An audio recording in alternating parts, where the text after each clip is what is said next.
Alassane Ouattara, candidat à un troisième mandat de président de la Côte d'Ivoire, pour les auteurs de cette tribune alarmiste, il ne pouvait y avoir plus mauvais signal pour la démocratie en Afrique. Vous imaginez les conséquences psychologiques que ça va faire? Beaucoup de présidents qui avaient promis de partir risquent de revenir sur leurs décisions. Et les autres qui n'ont encore rien dit seront tentés de l'imiter. Comme Alpha Condé, pendant des décennies, le Guinéen s'est opposé au règne sans partage de Lansana Conté. Aujourd'hui au pouvoir et candidat à sa succession grâce au vote d'une nouvelle constitution, serait-il à son tour tenté par la présidence à vie? Pour les trois signataires de ce manifeste, le pouvoir illimité est un virus très contagieux dont il faut se prémunir définitivement.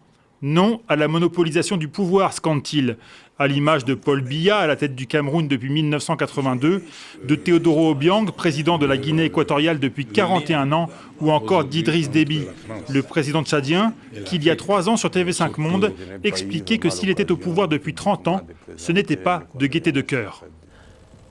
J'aurais souhaité moi-même, en 2002, m'arrêter, comme j'avais promis en son temps, au second mandat. Oui. C'est-à-dire en 2006, je devrais céder, en fait, disons. Il y a 10 ans. Au suivant. La guerre a éclaté. Les mercenaires avaient attaqué N'Djamena ici, la ville. Le pays était en guerre. La France a intervenu. Je dis bien, je n'ai pas demandé, j'ai dit je ne le fais pas, de changer la Constitution. Pour l'histoire. Qui sera le prochain à s'accrocher au pouvoir, se demandent les auteurs de la tribune.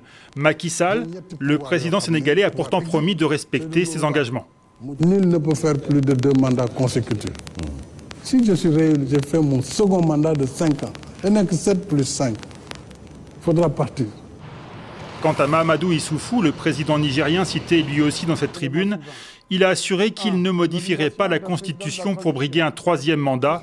Le temps des hommes qui cherchent à s'incruster à vie au pouvoir tire à sa fin, ajoutait-il en mars dernier, dans une allusion à peine voilée à certains de ses homologues.